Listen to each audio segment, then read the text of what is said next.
जय हिंद। नमस्कार दोस्तों, मैं सुजीत पांडे आप सभी का बहुत बहुत स्वागत करता हूं आपके अपने YouTube चैनल नॉलेज पंडित पर। दोस्तों, आज हम हिस्ट्री के क्वेश्चन पढ़ने वाले हैं। हिस्ट्री के बहुत शानदार शानदार क्वेश्चन फटाफट पढ़ेंगे। बहुत ही अच्छे क्वेश्चन है, बार बार एग्जाम में आए हुए हैं। सबसे पहला क्वेश्चन है, सती प्रथा का बहिष्कार कब से किया गया था, किस वर्ष से किया गया था? तो यहाँ पर सही आंसर हो जाएगा आपका 1829 में।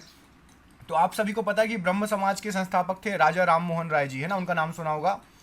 के प्रयत्न से लॉर्ड विलियम बेटिंग ने एक अधिनियम पारित कर दिया था 1829 में, जिसमें सती प्रथा को अवैध घोषित कर दिया था। ठीक है, याद रखना, बहुत इंपॉर्टेंट क्वेश्चन है ये, है ना।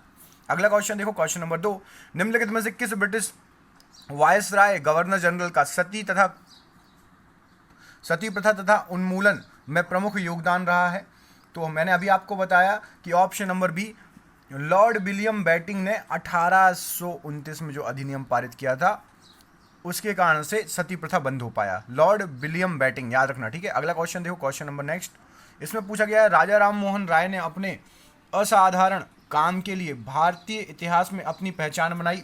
उनका मुख्य काम क्या था? तो सभी को पता था, स्पेशली जाने जाते हैं, मतलब ये तो बिल्कुल है ही। आपको कुछ और पता हो चाहे ना पता हो, इनके बारे में समाज सुधार के लिए इन्होंने बहुत बड़ा योगदान दिया था, याद रखना। ठीक है, खास तौर पर सती प्रथा आपको एग्जाम में कहीं ना कहीं मिल ही जाएगा। ठीक है, 4 साल बाद 5 साल बाद एग्जाम दोगे तब भी मिल जाएगा ये क्वेश्चन। राजा राम मोहन राय निम्नलिखित में से किससे संबंधित नहीं थे? ये पूछा है आपसे, किससे संबंधित नहीं थे? तो यहाँ पर सही आंसर हो जाएगा आपका संस्कृत शिक्षा। ठीक है, बाकी विधवा पुनर्विवाह, सती प्रथा को एंड करना और अंग्रेजी शिक्षा को बढ़ावा देना, इन तीनों से संबंधित थे। संस्कृत शिक्षा से उनका कोई दूर दूर तक लेना देना नहीं था, याद रखना। मोस्ट इंपॉर्टेंट क्वेश्चन था। अगला क्वेश्चन देखो, ब्रह्म समाज की स्थापना किसने की थी? तो ब्रह्म समाज की स्थापना आपके राजा राम मोहन राय जी ने की थी, है ना। वही उद्देश्य था, 1828 में की थी ब्रह्म समाज की स्थापना। सन पूछा जाएगा तो 1828 लगा देना, ब्रह्म समाज की स्थापना। ठीक है, भारतीय पुनर्जागरण का पिता भी कहा जाता है राजा राम मोहन राय को, भारतीय पुनर्जागरण का पिता।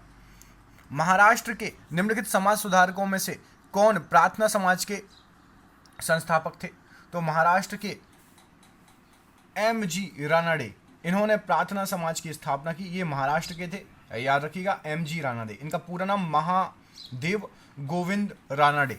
ठीक है, महादेव गोविंद रानाडे इनका पूरा नाम है। अगला क्वेश्चन देखिए, अगला क्वेश्चन ये रहा आपकी स्क्रीन पर।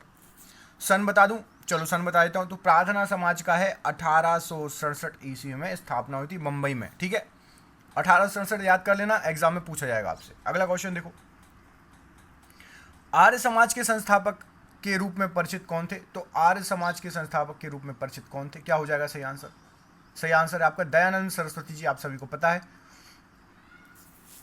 Option number C, Dayanand Saraswati ji Arya Samaj के संस्थापक थे 1875 में। इनने भी मुंबई में ही जो है अपना आर्य समाज की स्थापना की। लाहौर में आर्य समाज का मुख्यालय बना लिया था इन्होंने, लाहौर में, है ना, जो भी पाकिस्तान में, वहाँ पर आर्य समाज की मुख्यालय बना लिया था। दयानंद सरस्वती जी का ग्रंथ याद रखो, सत्यार्थ प्रकाश नामक ग्रंथ लिखा और वेदों की ओर लौटो का नारा दिया इन्होंने। ठीक है, क्या क्या? सत्यार्थ प्रकाश, एक ये याद रखो सत्यार्थ प्रकाश, और दूसरा आपको याद रखना है वेदों की ओर लौटो, इन्हीं ने बोला था। ठीक है, दयानंद द्वारा चला गया शुद्धि आंदोलन के अंतर्गत उन लोगों को उन्होंने पुनः हिंदू धर्म का अपनाने का मौका दिया जिन्होंने डर के कारण इस्लाम धर्म कबूल कर लिया था। ठीक है, शुद्धि आंदोलन दिया था उसका नाम। क्लियर है? चलो अगला क्वेश्चन देखो, ये रहा आपकी स्क्रीन पर अगला क्वेश्चन। विनोबा भावे किससे संबंधित थे? विनोबा भावे, तो विनोबा भावे जी यहाँ पर सही आंसर हो जाएगा आपका Paunar, option number A. Paunar आश्रम की स्थापना की थी विनोबा भावे जी ने, 1895 ईस्वी में स्थापना हुई थी मुंबई में इसकी। ठीक है, गांधी जी के शिष्य थे, याद रखना, और भूदान आंदोलन के लिए प्रसिद्ध हुए थे विनोबा भावे जी। गांधी जी के शिष्य थे और भूदान आंदोलन के लिए बहुत ज़्यादा फेमस हुए थे, याद रखना। ठीक है, अगला क्वेश्चन देखो, ये रहा आपकी स्क्रीन पर। सत्य शोधक समाज की स्थापना किसने की है? तो यहाँ पर सही आंसर हो जाएगा आपका महात्मा फुले, ऑप्शन नंबर सी, सत्य शोधक समाज की स्थापना। ठीक है, ऑप्शन नंबर सी सही आंसर हो जाएगा। सन 1873, मैं सन लिख रहा हूँ तो या नोट करते जाओ या स्क्रीनशॉट ले लो।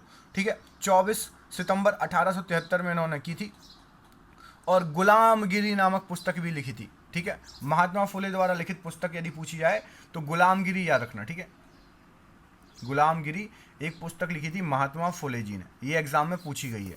अगला क्वेश्चन देख ले। तो अगला क्वेश्चन ये रहा आपकी स्क्रीन पर, देव समाज का संस्थापक निम्नलिखित में से कौन था?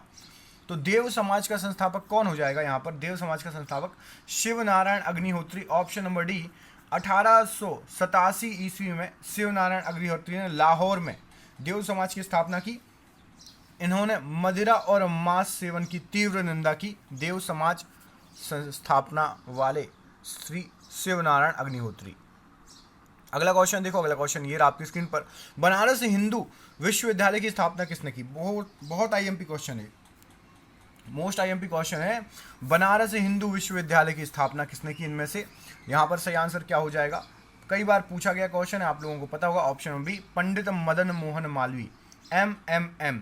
ठीक है, इन्होंने 1916 में बनारस हिंदू विश्वविद्यालय की स्थापना की और वर्ष 1919 से 1938 तक इसके कुलपति भी रहे थे। ठीक है, 1919 से 1938 तक बनारस हिंदू विश्वविद्यालय के कुलपति भी रहे थे। हिंदू विधवा पुनर्विवाह अधिनियम कब पारित हुआ बताइए? तो हिंदू विधवा पुनर्अधिनियम विवाह जो है पुनर्विवाह अधिनियम आपका ऑप्शन नंबर बी 1856। ठीक है, 1856 सही आंसर हो जाएगा बिल्कुल। अगला क्वेश्चन देखो, ये रहा आपकी स्क्रीन पर, दर्पण का संस्थापक कौन था? तो दर्पण क्या है? सबसे पहले आपको ये पता होना चाहिए। तो बाल शास्त्री जाम्बेकर जी, ऑप्शन नंबर सी, महाराष्ट्र के अग्रणी समाज सुधारक थे। इन्होंने 1832 ईस्वी में मराठी साप्ताहिक, एक मराठी साप्ताहिक पत्रिका थी जिसका नाम था दर्पण। ठीक है, इसको इन्होंने प्रकाशन स्टार्ट किया। क्लियर है? चलो अगला क्वेश्चन देखो, महाराष्ट्र में गणपति उत्सव प्रारंभ करने का श्रेय किसको जाता है? सबसे पहले तो यहाँ पर सही आंसर हो जाएगा आपका बाल गंगाधर तिलक जी ने सर्वप्रथम महाराष्ट्र में गणपति उत्सव मनाना स्टार्ट किया। ठीक है, 1883 में। इसके बाद इन्होंने 1895 में शिवाजी उत्सव भी मनाया। ठीक है, तो इनको जाता है दोनों उत्सव का श्रेय, याद रखना। ठीक है, इन्होंने महाराष्ट्र में कर न देने के लिए आंदोलन भी चलाया था। इनको लोकमान्य की उपाधि से इसी दौरान जो है उपाधि प्रदान की गई जनता द्वारा। ठीक है, याद रखना। अगला क्वेश्चन देखो, दास प्रथा के उन्मूलन से संबंधित गवर्नर कौन थे? तो दास प्रथा यहाँ पर सही आंसर आपका हो जाएगा ऑप्शन नंबर बी, एलन बरो। बिल्कुल सही आंसर हो जाएगा दास प्रथा के लिए।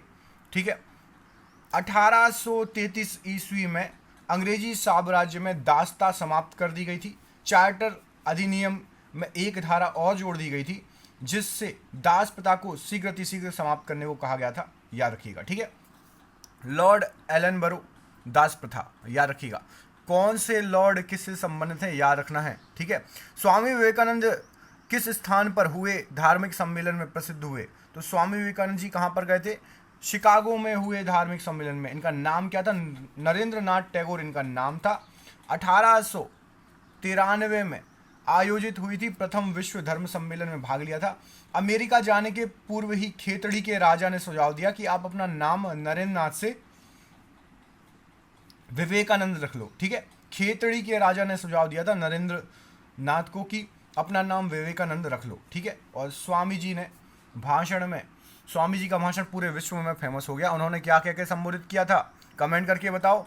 स्वामी विवेकानंद जी ने शिकागो में लोगों को क्या कह के संबोधित किया था? रामकृष्ण मिशन की स्थापना किसने की थी? तो रामकृष्ण मिशन की स्थापना option number B, Vivekananda ji ने रामकृष्ण मिशन की स्थापना की थी। बहुत इंपॉर्टेंट क्वेश्चन है, याद रखिएगा। ठीक है, आज का वीडियो थोड़ा छोटा है, माफ कर दीजिएगा। मिलता हूं मैं आपसे अगले वीडियो में, तब तक के लिए अपना ख्याल रखिए। क्वेश्चंस लाने पड़ते हैं, अच्छे क्वेश्चन ढूंढ के लाने पड़ते हैं। वीडियो छोटा है तो क्या हुआ, पूरा जरूर देखिएगा। मिलता हूँ अगले वीडियो में, तब तक के लिए अपना ख्याल रखिए। बहुत बहुत धन्यवाद दोस्तों, आपका दिन शुभ रहे, सभी का दिन शुभ रहे। धन्यवाद।